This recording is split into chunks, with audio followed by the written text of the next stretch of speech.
शादी के बाद मैं अपने शोहर के साथ किराए के मकान में रहती थी। रोजाना आधी रात को मेरी आंख खुल जाती, मुझे अपने कमरे में से चार लड़कियों के रोने की आवाज आती, जो रोते हुए मेरे शोहर से माफी मांग रही होती कि हमें माफ कर दो, अब हम ऐसी गलती नहीं करेंगे। मैं उन लड़कियों की आवाज से डर जाती और जल्दी से कमरे की लाइट ऑन करती, मगर कमरे में कोई लड़की ना होती और शोहर पास में सोया पड़ा होता। मैं अपना वहम समझकर सो जाती, मगर अब ये रोज होने लगा था। एक रोज लाइट जलाकर शोहर के ऊपर से चादर खींची तो मेरी जान निकल गई, क्योंकि वो चारों लड़कियां तो। मेरा नाम सोनिया है। मेरी बहुत ख्वाहिश थी कि मैं पढ़ूं लिखूं और किसी अच्छी जगह मुलाजमत कर सकूं, मगर अब्बा कहते कि वो कभी भी मुझे जॉब करने की इजाजत नहीं देंगे। अगर करनी है तो शादी के बाद ससुराल जाकर करना। मैं अपने भाई का हाथ बटाना चाहती थी, जो हमारे लिए दिन रात जलील होता। घर का सारा बोझ उन्हीं के कंधों पर था। उनकी शादी की उम्र हो चुकी थी, पर वो कहता कि उसे अभी शादी नहीं करनी। मैं ये भी जानती थी कोई है जो भाई के इंतजार में हर रिश्ते को ठुकरा रही है, और भाई हम सब की वजह से चुप है, मगर कहता था कि उस पर जिम्मेदारियों का बोझ बहुत ज्यादा है। अगर शादी कर ली तो मजीद जिम्मेदारियां बढ़ जाएंगी और वो बैलेंस नहीं रख पाएंगे। दादी कई बार अब्बा से कह चुकी थी कि बेटा जवान हो गया है, यही उम्र होती है शादी की। अगर औलाद की जल्दी शादी कर दे तो मियाँ बीवी एक दूसरे को अच्छे से समझ जाते हैं। तब अब्बा कहते कि माँ जी, आपकी बात सही है, पर अब वो वक्त नहीं रहा जब बच्चों की जल्दी शादी कर दी जाती थी। इस जल्दी की शादी के जितने फायदे हैं, उससे बढ़कर कहीं ज्यादा नुकसान भी तो हैं। और मुझे लगता है कि एक लड़का जब तक ठीक से अपने घर का बोझ ना उठा सके, उसकी शादी नहीं करनी चाहिए। फिर दादी कहती हैं कि मेरी बात की तो कोई अहमियत ही नहीं है, ठीक है जब बूढ़ा हो जाए तब शादी कर देना। और हम सब दादी की ये बात सुनकर हंस पड़ते थे। दिन महीनों में और महीने सालों में बदलते गए। भैया की उम्र 30 साल होने वाली थी, और दूसरी तरफ वो लड़की जिसका नाम इरम था। मेरा भाई और वो एक दूसरे को पसंद करते थे, पर हमारे घर का माहौल ऐसा था, अब्बा कभी पसंद की शादी पर राजी ना होते। अगर हो भी जाते तो कभी बरादरी से बाहर शादी ना करने देते। अब्बा कहते कि हमारे खानदान में आज तक कभी किसी ने बरादरी से बाहर शादी नहीं की, इसीलिए कभी भूल कर भी खानदान से बाहर किसी लड़की का नाम भी मत लेना। अब्बा ने भाई से कहा कि वो मेरी और भाई की शादी एक साथ करेंगे, और वो भी एक ही घर में। यानी अब्बा अपने खानदान में हमारी वटे सटे की शादी करना चाहते थे। अब्बा ने मेरे लिए लड़का भी पसंद कर लिया था। भाई ने कहा कि अब्बा, मैं वटे सटे की शादी पे यकीन नहीं रखता, और ये जरूरी तो नहीं कि वटे सटे की हर शादी कामयाब रहे। तब अब्बा ने कहा कि सीधी तरह क्यों नहीं कहते कि तुम ये शादी नहीं करना चाहते, बल्कि उस लड़की इरम को पसंद करते हो, जो हमारे खानदान की नहीं है। अब्बा ने भाई की एक भी ना सुनी, और भाई गुस्से में घर छोड़कर चला गया। घर में एक अलग टेंशन बन चुकी थी। अम्मा ने बहुत कहा अब्बा से कि जवान बेटा है, अगर इसने कोई गलत कदम उठा लिया तो क्या करेंगे। और अब वक्त बदल चुका है, लोग जात पात को नहीं देखते। तब अब्बा ने कहा कि मेरी सोच आज भी वही है, और मुझे अपनी औलाद के लिए क्या बेहतर लगता है और क्या नहीं, ये मैं अच्छे से जानता हूँ। भाई तो इस रिश्ते के लिए ना माना, मगर अब्बा ने मेरा रिश्ता वहां पक्का करने के लिए तैयारियां शुरू कर दी। पर मंगनी से 2 दिन पहले जहां मेरा रिश्ता हुआ था, उन लोगों ने भी कह दिया कि जब हमारी बेटी का रिश्ता आपने नहीं लिया तो हम क्यों आपकी बेटी का रिश्ता कबूल करें। और अब्बा अफसोसदा घर लौट आए थे। मेरी अम्मा ने कहा, देख लिया अपनों का रवैया, आपके बेटे ने इस रिश्ते से इनकार नहीं किया था, बस वो वट्टे सट्टे की शादी नहीं करना चाहता था। आपने कभी अपने बेटे को समझने की कोशिश ही नहीं की, एक बार भी उससे नहीं पूछा कि वो क्या चाहता है। आपने उसकी शादी उसकी पसंद से नहीं करनी मत करें, पर एक बार एक बाप होने की हैसियत से उससे बात तो करें और उसे घर आने का कहें। एक माँ होने वाला है उसे घर छोड़े हुए। तब अब्बा ने कहा कि ठीक है, मैं बात करूंगा। पर अब्बा के बात करने से पहले भाई ने अपनी पसंद की लड़की से निकाह कर लिया और उसे लेकर घर आ गए। अब्बा ने भाई को धक्के देकर घर से निकाल दिया। दादी ने आगे बढ़कर अब्बा को रोका कि बहू को घर से मत निकालो। अब्बा ने कहा कि इस औलाद के लिए मैंने सारी उम्र लगा दी, इनको पढ़ाया लिखाया, इनकी अच्छी परवरिश की और आज देखो एक गैर खानदान की लड़की से निकाह करके मेरे सामने खड़ा है और कह रहा है कि मैं मजबूर हूँ। भाई की आंखों में आंसू थे। भाई ने कहा कि अब्बा एक बार बात तो सुन ले, इरम की माँ की अचानक मौत हो गई थी और मरने से पहले उसकी माँ ने हमारा निकाह करवा दिया था, क्योंकि उनके बाद इरम का कोई नहीं था। आप बताएं कि मैं क्या करता। अगर आज आपने मुझे माफ ना किया तो मैं जिंदगी भर आपको अपनी शक्ल नहीं दिखाऊंगा। अब्बा फिर से भाई को धक्के देने लगे, कहने लगे कि इज्जत तो छोड़ी नहीं तुमने, अब शक्ल भी मत दिखाना। अब्बा भाई को धक्के देने लगे तो एकदम दादी बीच में आ गई और धक्का लगने से वो नीचे गिर गई, जिससे दादी के सर पर चोट लगी थी। हम सब बुखलाहट का शिकार हो गए थे। भाई ने जल्दी से दादी को गाड़ी में डाला और अस्पताल पहुंचाया, पर दादी कुछ घंटे जिंदा रही और दादी ने जो आखिरी अल्फाज अब्बा से कहे थे वो यही थे कि मेरे पोते को माफ कर देना। अब्बा उस दिन बच्चों की तरह रोए थे। जो हुआ था इसमें किसी का कसूर नहीं था, पर अब्बा खुद को कसूरवार समझ रहे थे। हम सब ने बहुत समझाया, पर अब्बा कहते कि सब मेरी वजह से हुआ है। काश मैं अपने गुस्से पर काबू रख लेता, काश मैं अपने बेटे को माफ कर देता। ये खानदान, ये जात पात कुछ नहीं होती, असल चीज तो एहसास होता है। अगर अपनों में भी एहसास ना हो तो वो गैर हो जाते हैं। अगर गैरों में हमारे लिए एहसास हो तो गैर भी अपने बन जाते हैं। अब्बा बहुत चुप चुप रहने लगे थे और दादी को हमसे बिछड़े काफी माह हो चुके थे। ऐसा लगता था कि जैसे कल की बात हो, और अब्बा ने भाई को माफ कर दिया। मेरी पढ़ाई का आखिरी साल चल रहा था जब मेरी मुलाकात इरफान से हुई, और पहले हमारी दोस्ती और फिर मुझे उससे मोहब्बत हो गई थी। हमारी फोन पर बातचीत होने लगी थी और दोस्ती मोहब्बत में बदल गई थी। मुझे लगता है कि इरफान वो वाहिद शख्स है जिसके साथ मैं सारी उम्र खुश रह सकती हूँ। मैं बस उसी के ख्वाब देखती। अब्बा ने मेरे लिए 2-3 रिश्ते देखे, मगर मैं कोई बहाना बनाकर इनकार कर देती थी। इरफान और मुझे बात करते हुए काफी दिन हो गए थे। ऐसा लगता है कि हम एक दूसरे को सालों से जानते हैं। मैंने इरफान को रिश्ता लाने का कहा तो उसने इनकार कर दिया कि तुम्हारे घर वाले नहीं मानेंगे। मैंने कहा कि तुम फिक्र मत करो, जब अब्बा भाई के रिश्ते के लिए मान सकते हैं तो मेरे रिश्ते के लिए क्यों नहीं मानेंगे। आखिर मैं भी तो उन्हीं की बेटी हूँ। वैसे भी अब्बा दादी की वफात के बाद बहुत बदल चुके हैं। इरफान से बात करते हुए जैसे ही मैंने पीछे मुड़कर देखा तो अम्मा खड़ी थी और अम्मा ने मोबाइल मेरे हाथ से छीनकर तोड़ दिया और मेरे मुंह पर जोरदार थप्पड़ मार दिया। अम्मा ने कहा कि तुम्हारे भाई ने जो किया उसे तुम्हारा बाप माफ कर चुका है। अगर तुमने अब कुछ गलत किया तो याद रखना तुम्हारा बाप तुम्हें जिंदा दफना देगा। क्या तुम अब किसी का सर लेना चाहती हो? इस घर से फिर एक और जनाजा निकालना चाहती हो? बस कर दो, मैं तुम्हारे आगे हाथ जोड़ती हूँ। और मैंने अपनी माँ के पाँव पकड़ लिए थे।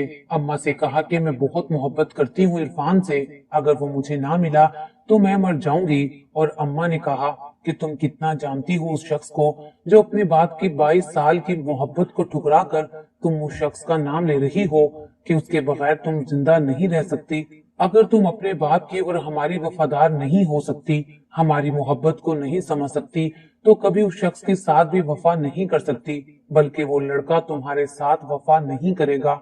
ये बात याद रखना। और अम्मा कमरे से चली गई।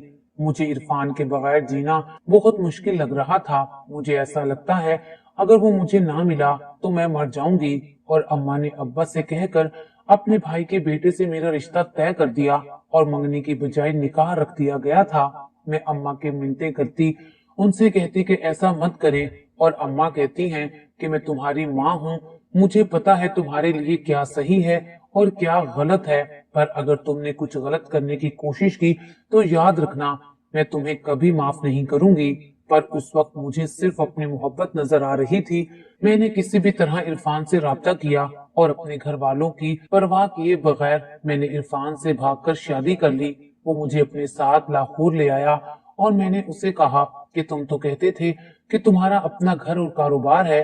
तो इरफान ने कहा कि जिस तरह हमने अचानक भागकर शादी की है, तुम्हें क्या लगता है कि मेरे घर वाले हमें कबूल कर लेंगे? हमें कुछ दिन ऐसे ही धक्के खाने होंगे। इरफान और मैं वहां एक किराए के घर में रहने लगे जो उसके दोस्त का था। लेकिन रात जब भी हम सोने लगते तो कुछ देर बाद मुझे अपने कमरे में से 3-4 लड़कियों के रोने की आवाजें आने लगती और वो रोते हुए मेरे शोहर से माफी मांग रही होती। मैं उनकी आवाज से उठकर बैठ जाती।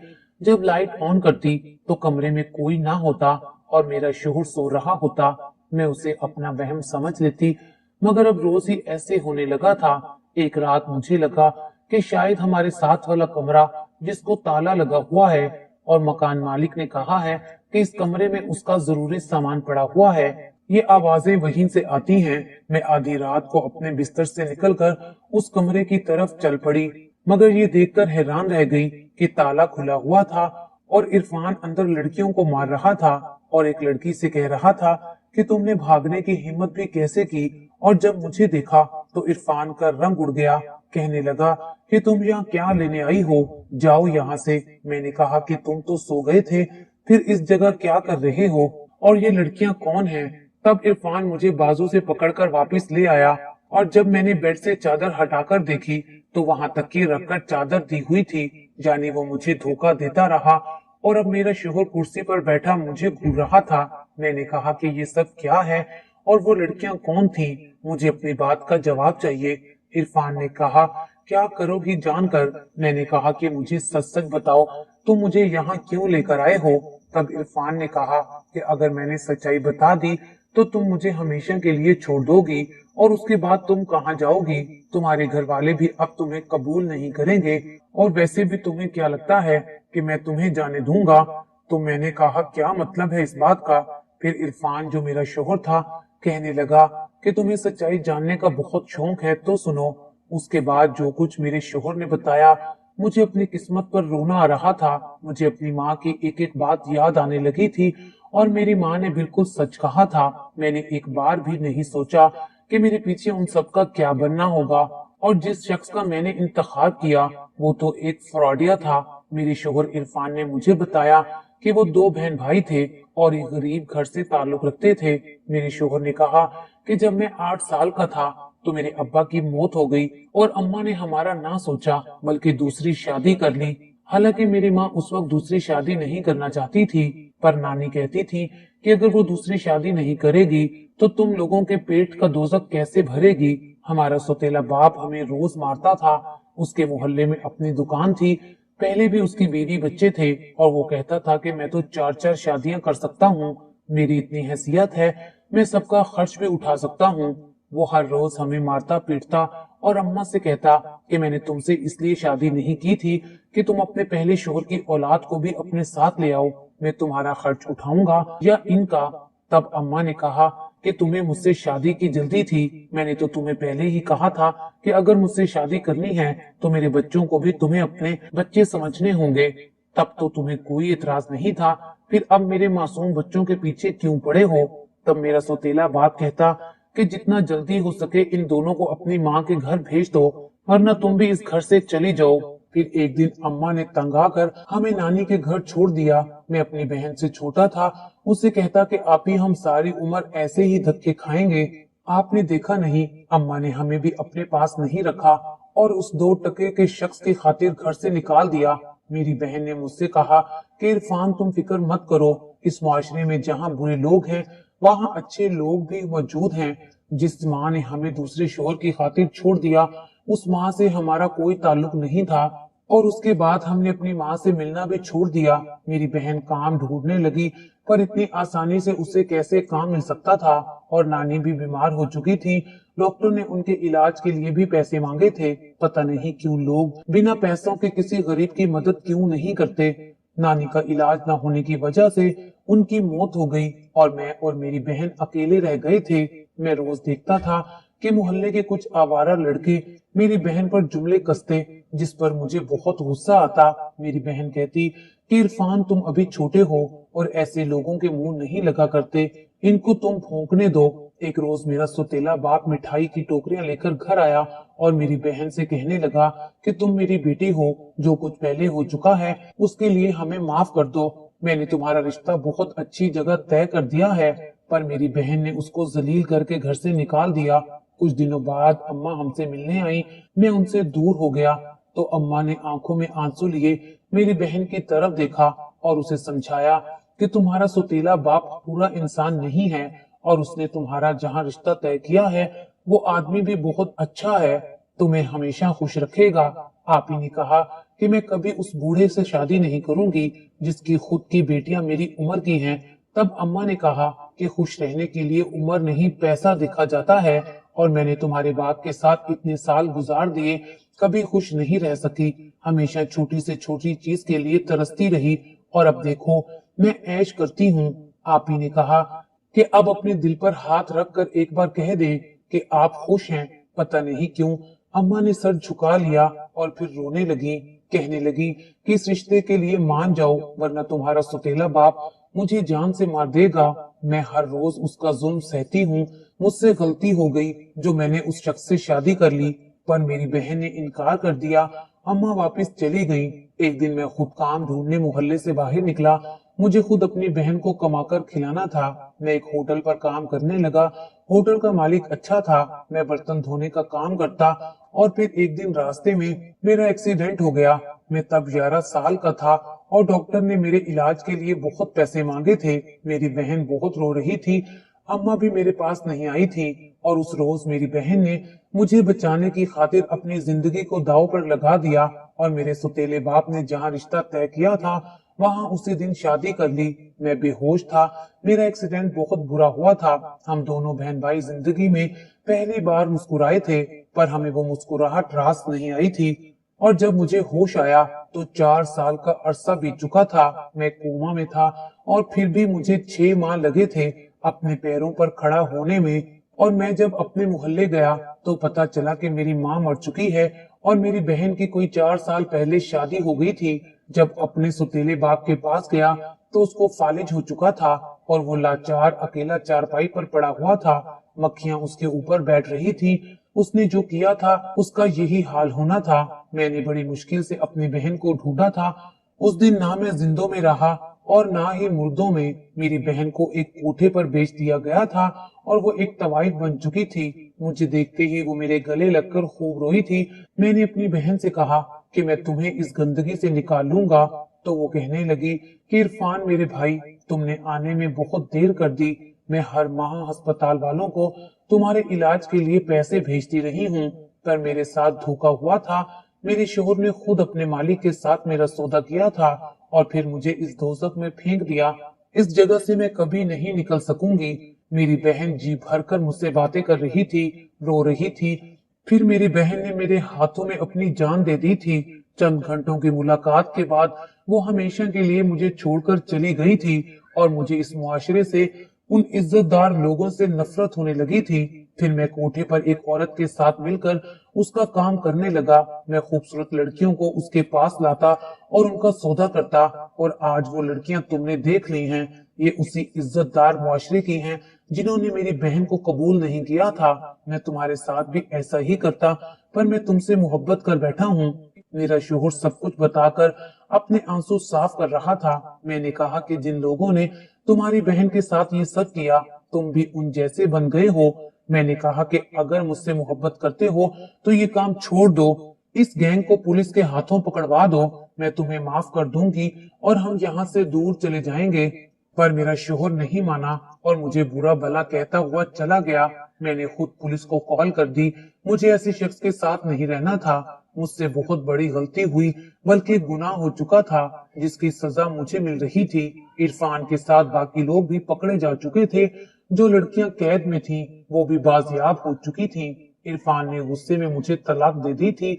फिर मैं कुछ दिन यूं ही भटकती रही, और आखिर में अपने घर वापस लौट गई। और जब मैं वहां गई तो पता चला कि मेरे बाप की उसी दिन मौत हो गई थी जिस दिन मैं घर छोड़कर आई थी, और मेरा भाई और माँ वो सब बैरूनी मुल्क शिफ्ट हो चुके थे। आज इतने साल गुजर चुके हैं, मगर मैं कभी अपने घर वालों से राब्ता नहीं कर सकी। मैं अपने बाप की कब्र पर रोज जाती हूँ, उनसे माफी मांगती हूँ, पर मैं जानती हूँ कि मुझे कभी माफी नहीं मिल सकती। जो लड़कियां अपने माँ बाप की इज्जत को खाक में मिलाती हैं, उनके नसीब में हमेशा के लिए ठोकरें लिख दी जाती हैं।